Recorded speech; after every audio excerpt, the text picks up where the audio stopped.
You are listening to the In Context podcast. Welcome to the In Context podcast. This week you may be confused and think that we're doing an episode of Loose Women. We're not. This is a podcast featuring Rachel, Sue and Jude, and we're going to be discussing single parents, in particularly what's it like to be a single parent in the church. So thank you very much for joining us, Sue, Jude and Rachel. Hi. Normally not this quiet. Good to have you on board. For those of you who don't know, Sue B is my mother. She's my mum. She was a single parent back in the 80s.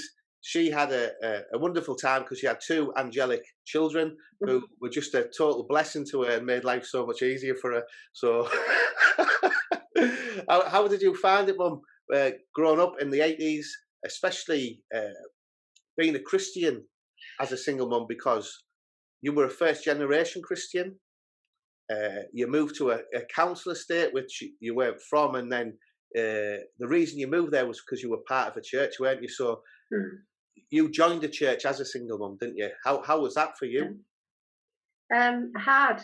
It was hard being a single mum and working.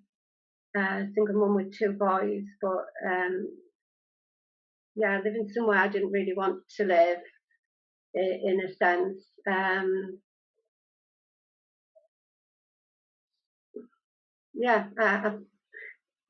don't know what else to say, to be honest. It was just a struggle. It was tough. It was tough. Yeah. So those were things that would have been tough anyway, wouldn't they? Moving to a council estate that you weren't part of, being on your own, raising two boys who were quite energetic, I suppose, would be the polite way of putting it. And but how was it? So you had those practical issues that were difficult to deal with. But how was it in church? What kind of reception did you have in the church? Because back in the 80s, single parents were few and far between within the church. Today, I think statistically, divorce and single parents are pretty much the same as in society now as it is within the church. But back in the 80s, it was quite different, wasn't it? Yeah, I didn't feel supportive. There was a family who were very supportive, but I didn't feel supported by the general congregation. I think I probably felt more supported as a single person as opposed to family. I made friends as a woman, but it was difficult being a single parent in the church, if that makes sense. Yeah, definitely makes a lot of sense. Yeah, so you had friends that you could relate to, that you could meet with and have coffee with, but so doing things as a family, what family days out and meals and things like that, are you thinking of? And yeah, there was one particular family that included us and invited us for meals and was very supportive and lived around the corner from us. But apart from them, no, I don't feel that or remember that we were included in things as a family, apart from that situation.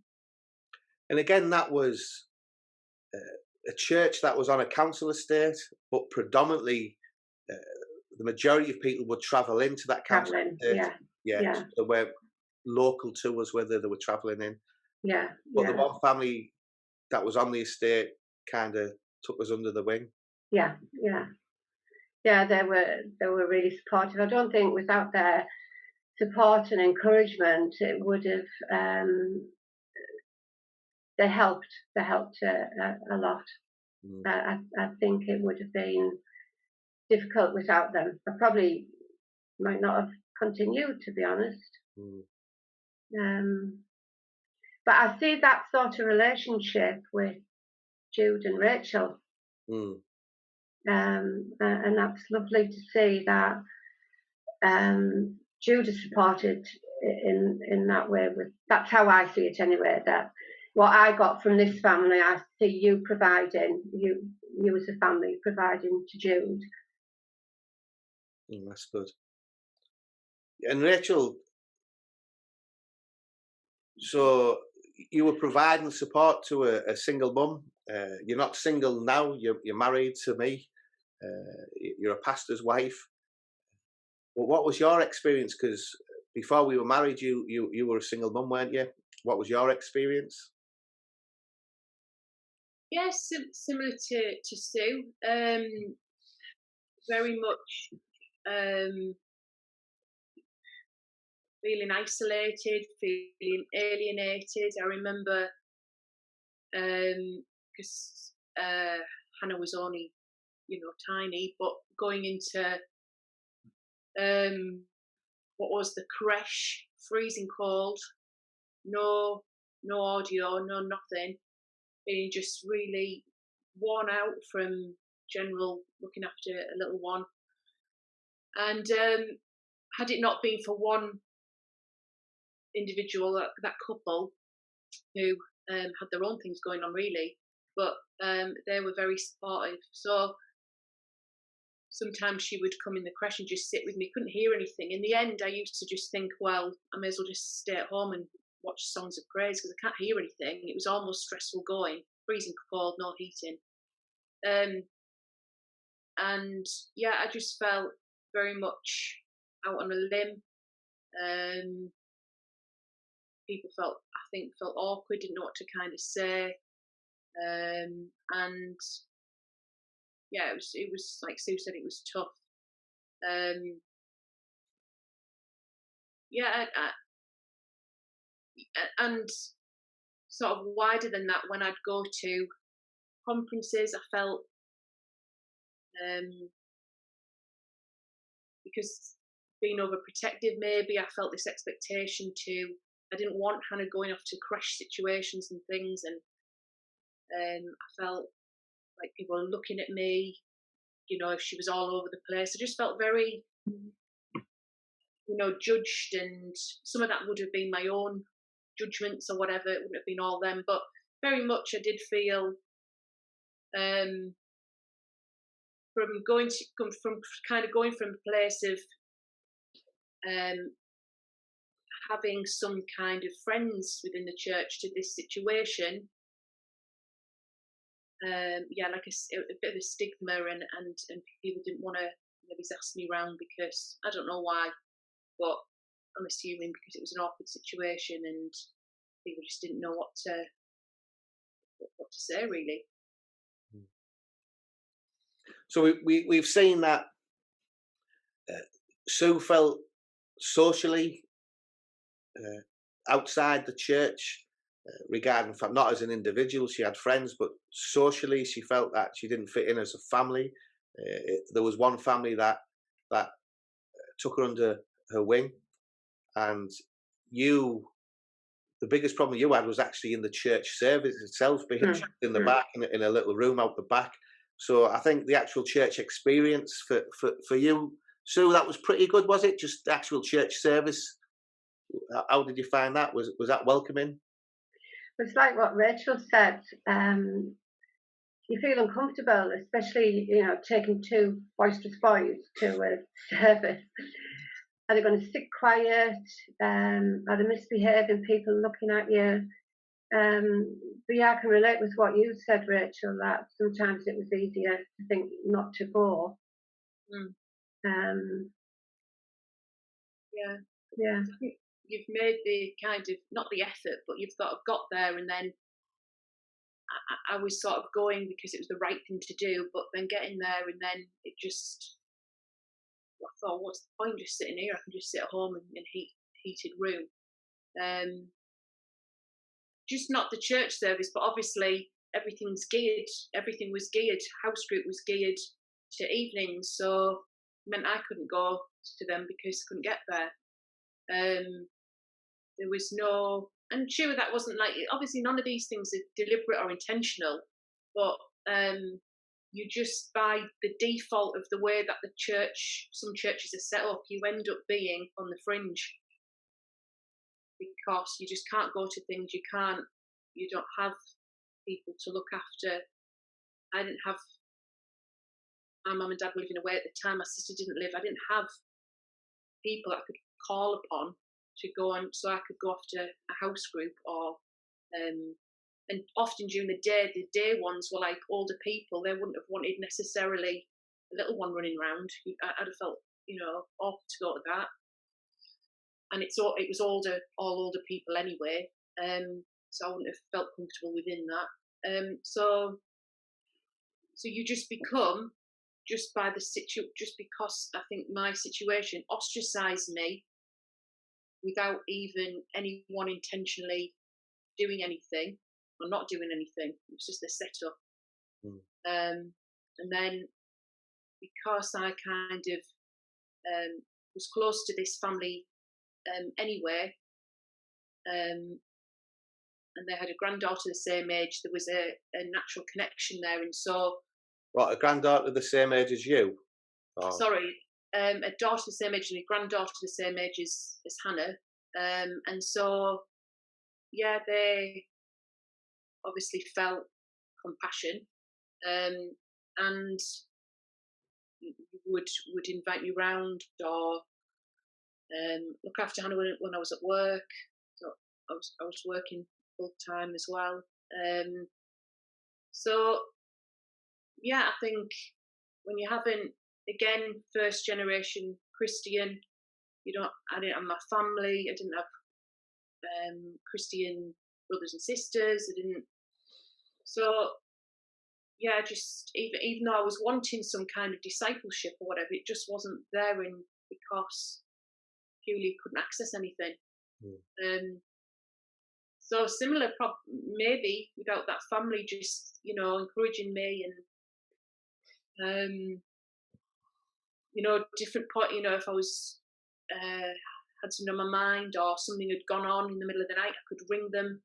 Those types of things, really. So what you have then is we see isolation, and it was difficult for you to be part of the church community.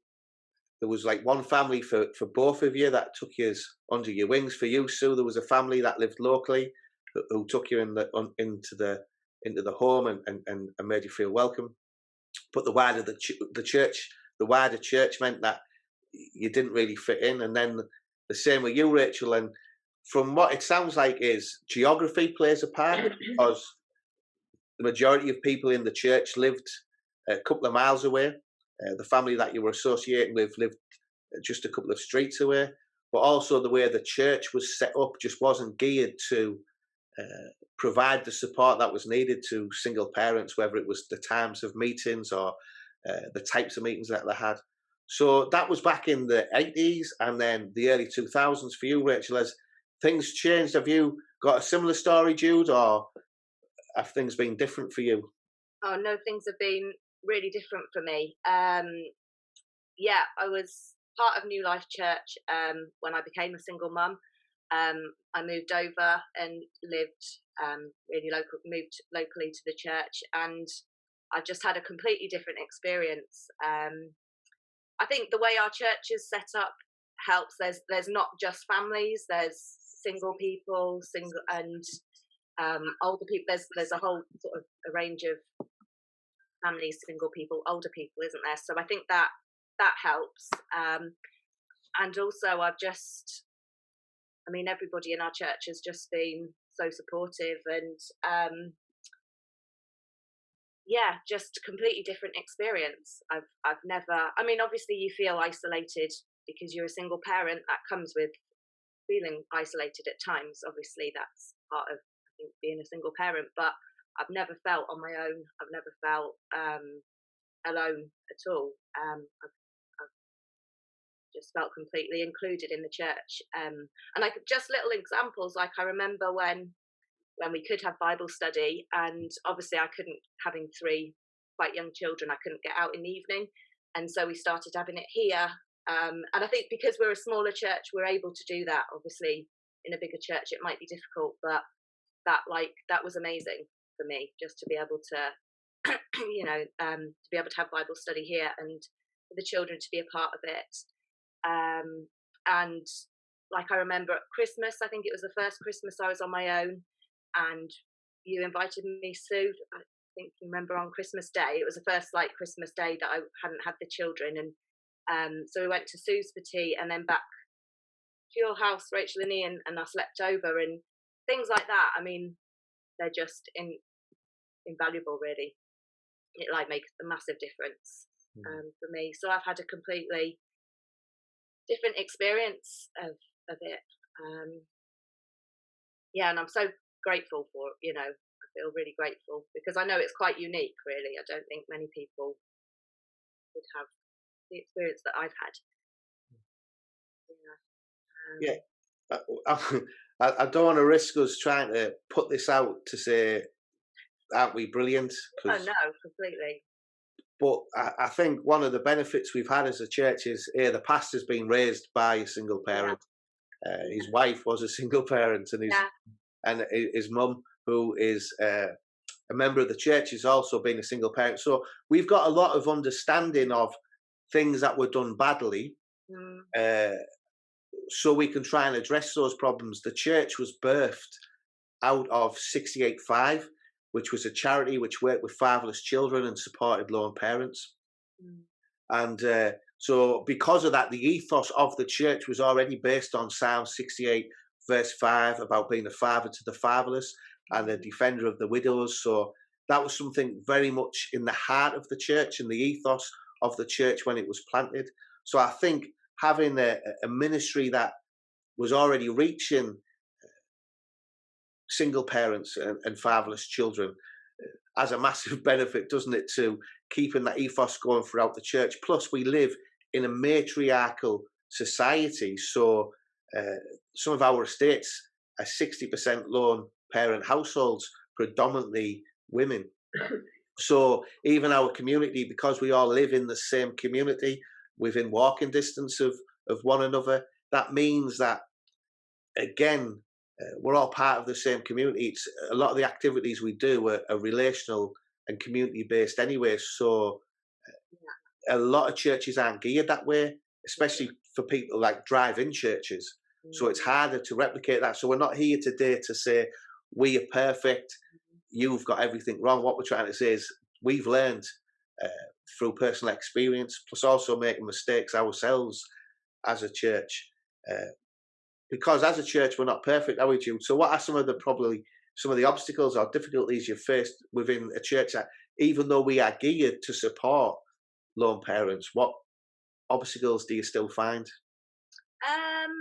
I think it's always hard to be in church on your own with your children. That's always, like thinking, oh, are they going to misbehave? Are they going to make a noise? Are they going to, I think that's when you're doing it on your own and you're trying to spread yourself between the three of them. I think that's always hard. I think, like I said, loneliness and isolation, you feel, I think the majority of people, if they're on their own, feel anyway, single parents.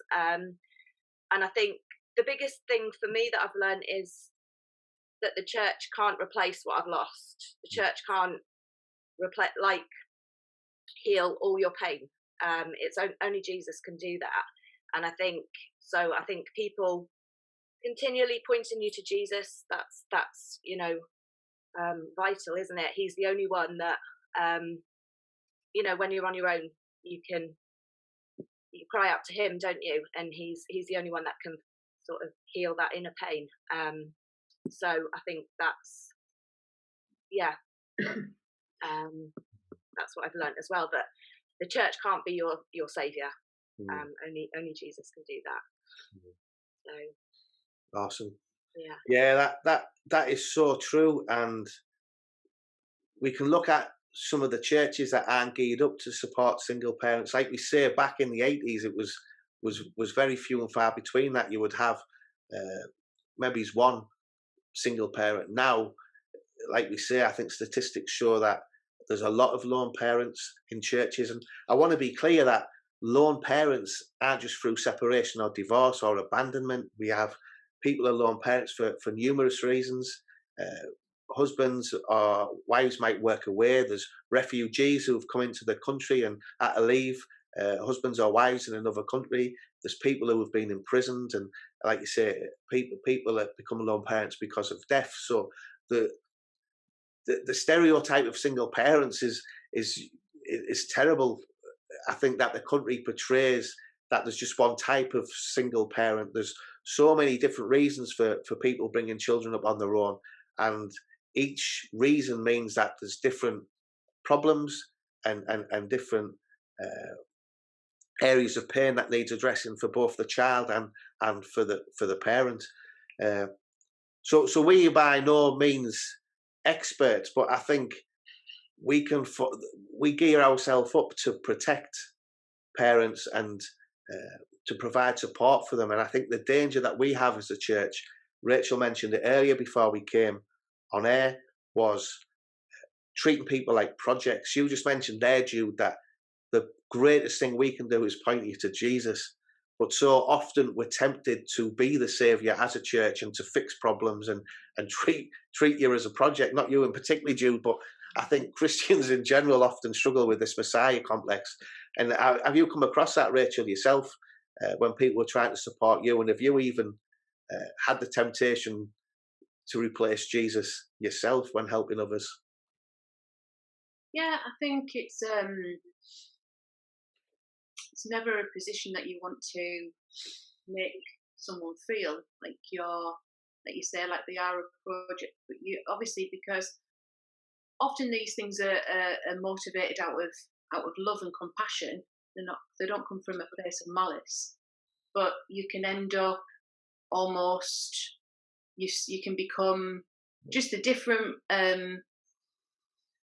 women that I've worked with over the years, off the estate or whatever. It's sometimes hard to leave to know what's going on in their situation and to leave that, because obviously you're emotionally involved. You've grown to love the kids and the woman, and it's learning. And I, as you know, and I've struggled with it, and you've got to keep reminding me. You've got to leave it with Jesus. You've got to leave it with Jesus. I think as women, we get more emotionally involved in things probably than men.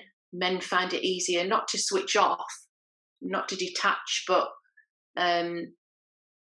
yeah, sometimes things can go around in my head, and I can take it on board as my own kind of problem. And then it's remembering, isn't it, that actually you have to just leave it with God. You can do what you do practically. You can pray for people and point them to Jesus, and you yourself have to kind of leave it at that place. Otherwise, you'd go crazy, because particularly in our country, we're not. It's not like one person. There's a lot of people, there's a lot of need, and you've got to come to a place of accepting that you're not the saviour, thankfully, in the situation.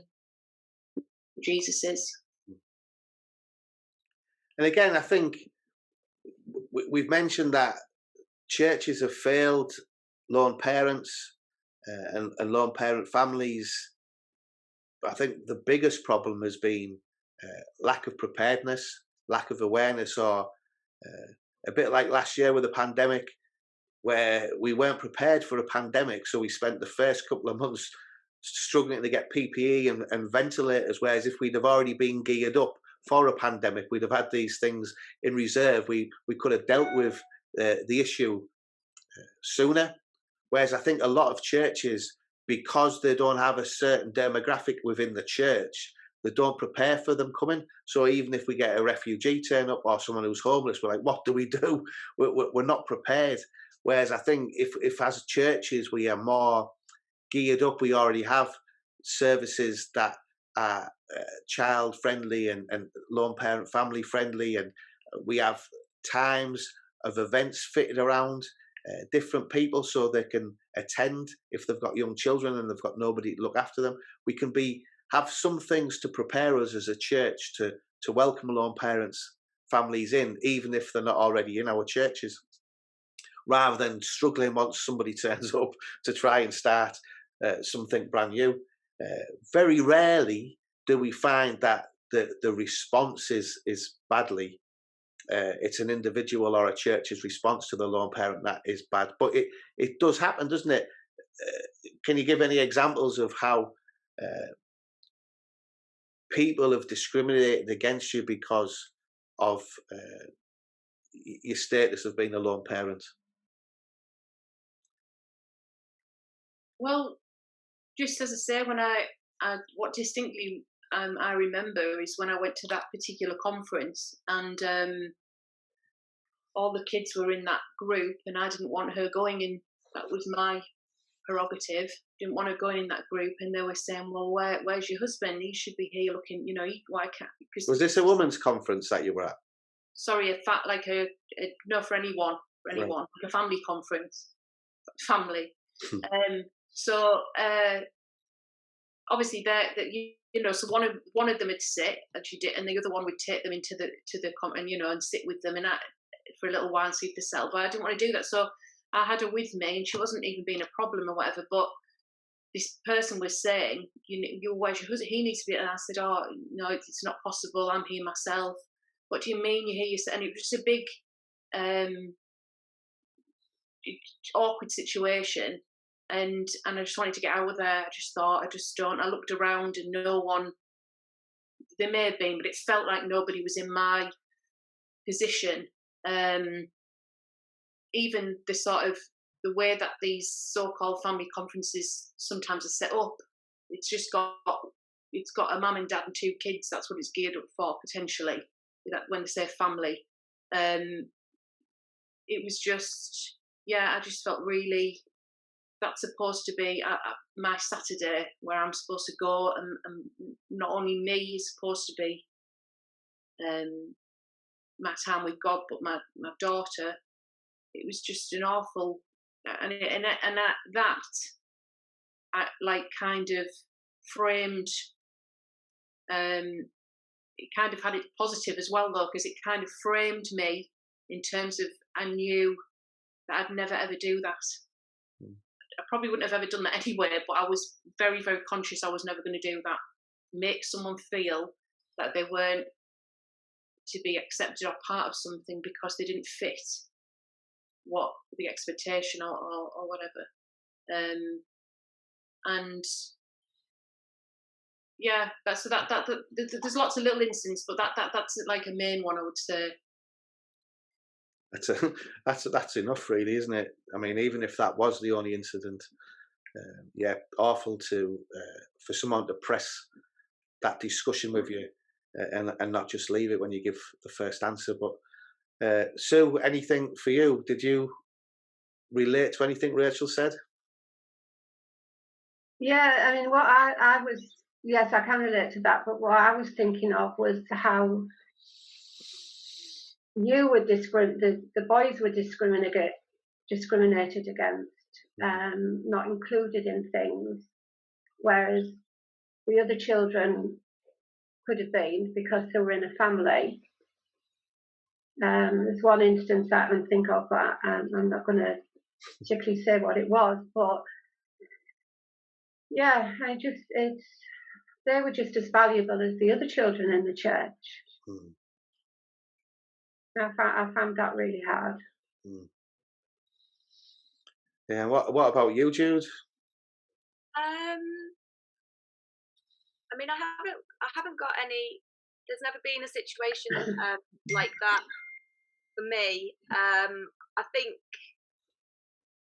I personally, I've had like people commenting on my situation and sort of judging it without knowing sort of everything that, all the facts. And I think anyway, you feel quite a lot of guilt, and you feel you feel quite embarrassed about the situation. So I think you're quite sensitive to anybody commenting on your situation. So to be honest, I get quite scared if I'm going anywhere new, like any church new, not or any conference or anything like that, in case people ask. So, but that's probably partly my issue as well. my own insecurity. So. Yeah, but I do know what you mean, Jude, because there does seem to be, because I've having experienced it and talked to the people, there does seem to be a kind of strange,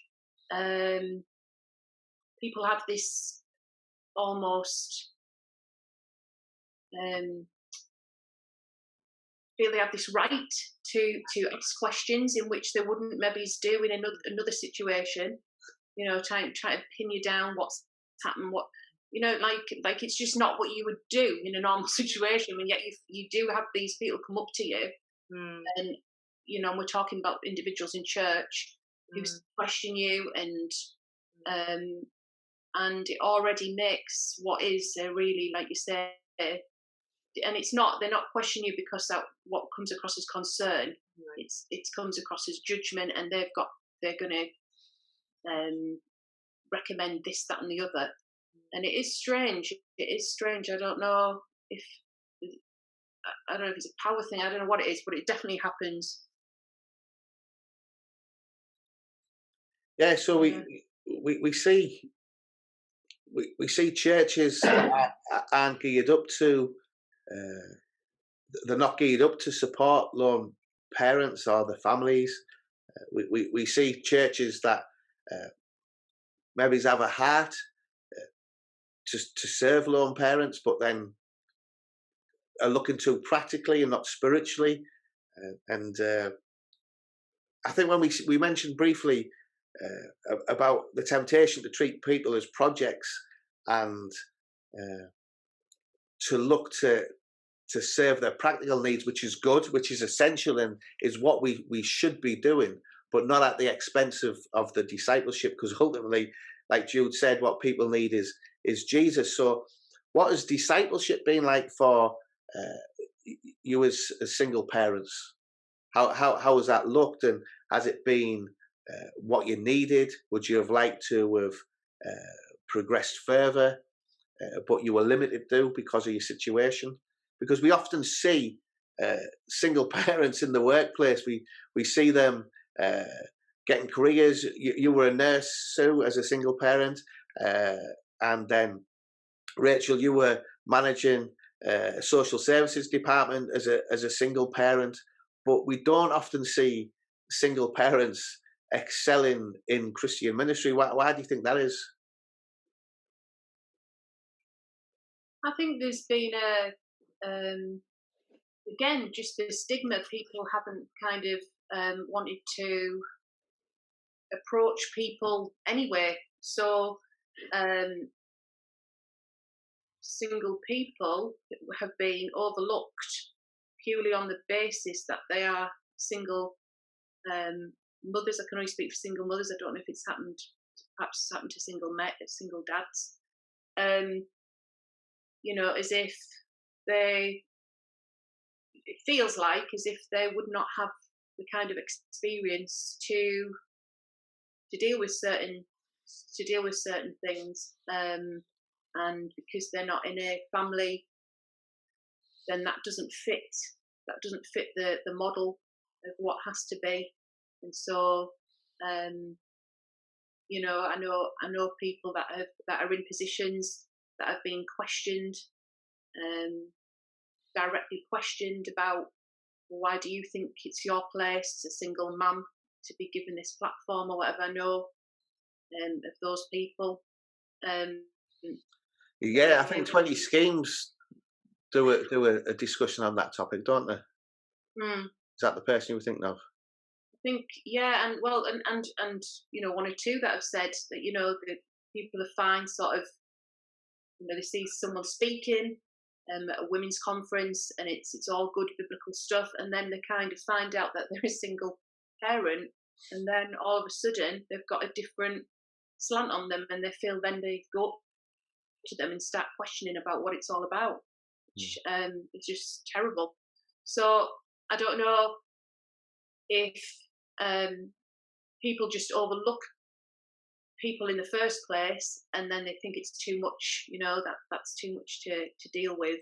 But you know, why should someone's situation, if they've got godly standing and the members of the church, and why should that discount them from being a valuable source to impart biblical teaching and or run Bible studies for women or do anything really? No, I know. Sorry. I know when you'd first asked me, because I work as the administrator for New Life Church, and I know, Ian, when you'd first mentioned it to me, my first thought was, how can I do that? I'm a single parent. I can't. Do you know what I mean? It's like that. I can't do that. I think because there is that stigma, and you feel that stigma, you think, oh, I couldn't work for the church in my situation. But then you look to the Bible, don't you? And you look that, Jesus, there's also, the disciples were all sorts of people, weren't they? They had all sorts of backgrounds. They weren't the typical, doctor or teacher, or, there was a tax collector, there was, so when we model Jesus, it shouldn't come into it, should it? But I know I felt that immediately. I couldn't do that. I'm a single parent. I couldn't work for the church. So. And what about you, Sue? I don't feel I was discipled at all, really, and I was never given any opportunities to be involved in the church, apart from maybe helping at the coffee morning, which is still a valuable job, but yeah, I don't feel that it was offered that opportunity. I feel that I was probably discipled more after I left. Yeah. Yeah, it again, let's not forget that the church has been really bad at discipling women and using them in ministry anyway. I think, that's been one of the biggest failings of the church, is recognising the gifts of women and using them. But with the added stigma that the church has put upon single parents as well, which again, flipping heck, being a single parent isn't a sin. I think what really winds me up is that the parent that's left looking after the child, fulfilling their godly mandate to raise that child in the ways of God in the church, is often looked down upon, when they're the one who are actually flipping heck, they're the ones who's doing what God has called them to do. And generally the person who's left is the one who gets away scot-free. So that is, again, makes my mind boggle. Why is somebody who's trying to raise their children in the church looked down upon by some people? It's mind-boggling. But we even have the fact that whether you're from a stereotypical normal family, that women are generally still overlooked within discipleship and ministry, and that's something that as churches we need to develop, and an area that we wouldn't be doing any ministry at all if it wasn't for our female gospel workers. We're living in a matriarchal society where 60% of the estate are women. Then you need female gospel workers to reach those women, and in particularly if we're looking at training working class men to reach working class men with the gospel, how much more should we be training single mums to reach single mums? Like we said at the start of this, the reason why we are better equipped to support single mums in the church is because we have single mums as members and as gospel workers. So that is an advantage to us in reaching the single mums on the estate.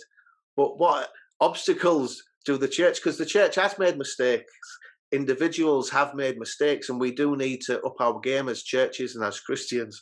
But what kind of obstacles do you think the churches face when discipling single mums? Because as with anybody that you're discipling, there will be challenges.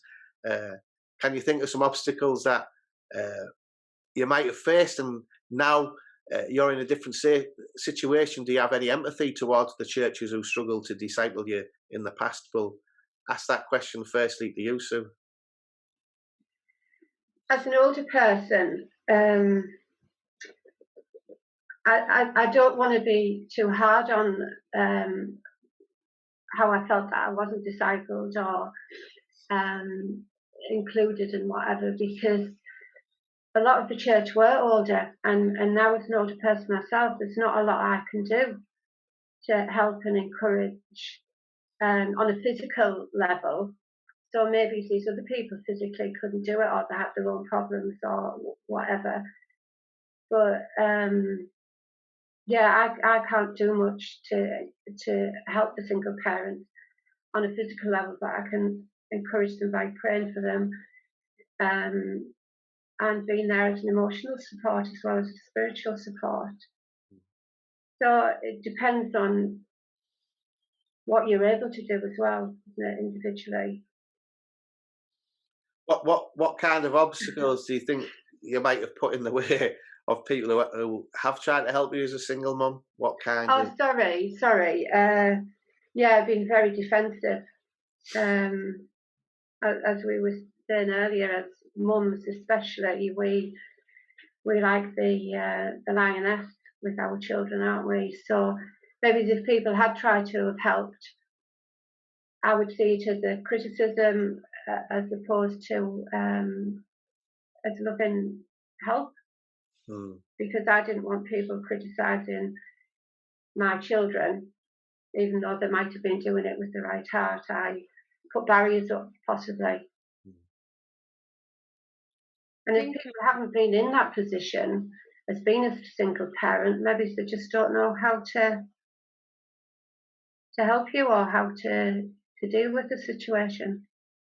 Yeah, because equally how people have put the foot in it, people might be that concerned about not wanting to put the foot in it that they don't say anything because they don't want to offend. People might be embarrassed and not want to offend, so they just keep quiet. Rachel, you're a bit of a, what is it, a wallflower? You're quite reserved and that, keep your thoughts to yourself. So yeah. I can't imagine you causing anybody any problems, but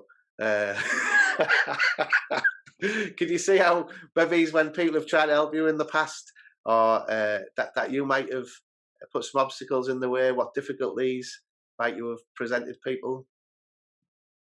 Yeah, I can, because like Susie, you're very, very defensive. So someone maybe trying to genuinely help comes across, I'm taking it kind of, or at least I was then, as patronising. You obviously don't think I'm capable. They're obviously talking about me when they go home. I mean, they probably didn't even give me a second thought. And yeah, I can even, you even get into your head like your child's being excluded from other children.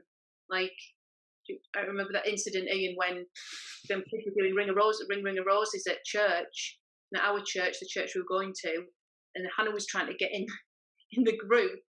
These kids were just being kids, but for me, they were consciously leaving Hannah out of the group. So I badged over and pushed her. Do you know what I mean? So your mind, you're talking very, in the early days, particularly when things happen, it's very, very, very raw, and everything just feels magnified. So it doesn't matter kind of what anyone kind of tries to say constructively, it's blown all out of proportion. So, but I do think there is definitely that. But I think when it's balanced with true relationships with people, I think you can then filter that. So I've observed people who have gone into situations when they don't know that person very well and tried to dictate what those children should be doing, and had a really bad response. And then I've gone into the same situation but known the family that really, really well, supported them, known them for years, known the kids, said something exactly the same but in a different kind of manner, and I know the person and they know my heart, it comes across completely differently. And so a lot of these things are missed in confusion, which people might be genuine to help, because there isn't often that true relationship there. It's like with your own family, you let a lot of stuff go that people that normally wind you because you think, oh well, you love them, and but because that often isn't in place in church, that's why you become, I think, more defensive. I don't know if you'd agree, Jude. Yeah, definitely. And I think definitely for me, I'm almost had the attitude I can do it on my own. I'm fine. I don't need help. Like practical help. Do you know what I mean? I can take care of my kids. I don't need anybody to help me. And I think that again has had to change in me. That it's not. I don't want to be seen as a project or anything like that. So I think I had to change my. I think a lot of it was kind of a bit of pride that, you know, I can do it on my own. So I think over the last few years, you know, it's accepting help if I need it, or asking for help, you know, if I need the kids looking after for an hour or something. Do you know what I mean? It takes a lot for me to sort of ask for help. But like you were saying, Rachel, I think when you've got a relationship with people, then you are more, it is like your family, isn't it? You do accept help more, and you do ask for help more, and you don't feel criticized so much, and you take it when you know somebody loves you and genuinely cares for you and your children. You'll take it if they say, oh, have you thought about doing this, or have you thought about doing that, or, you know, you'll take it a lot better than if a stranger comes and says it to you. I've just remembered, Jude. Ian promised to fix your plug, didn't he? He hasn't done it yet. It's all right, we're in lockdown. What plug? Did I really? I'm going to ask because I'm too proud, but yeah. I remember saying I'll help you finish off that bottle of red wine, but I can't remember doing anything about the plug. And again, I think that's the biggest thing, isn't it? What we need as churches, regardless of people's situations, is to be pointing people first to Jesus and being in fellowship with Jesus as people, regardless of the situation. I think community is such a huge thing. Building those relationships, strengthening our relationships with Jesus and one another is what cements a church that isn't even equipped to deal with certain situations to deal with them better. If we're loving one another, if we're loving Jesus, then whatever situation we're faced with, we'll deal with it a lot better than we would do ordinarily. And I think the main benefit, what we found in supporting our members, is the fact that we live in such close proximity to one another. And what we find is it's not a rule of the church that you've got to live on the doorstep of the church, but what you find out is you have more benefits. The closer to the church you are, you have more benefits because you can interact daily with one another, loving one another, pointing people to Jesus, and praying with one another. So again, I think community is a huge thing, trust and the gospel. But we've talked about a lot of raw things, emotional things. I appreciate your honesty.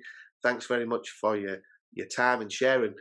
Is there anything that any of you would like to share before we finish that you'd like to get across? Just something Jude said about the children. And I know I felt the same about your kids messing on, or people thinking they're going to be noisy. As an older person, the children bless me. Getting upset now. But to see the children grow in their faith, whoever's children they are, they're such a blessing. So, don't think that's annoying.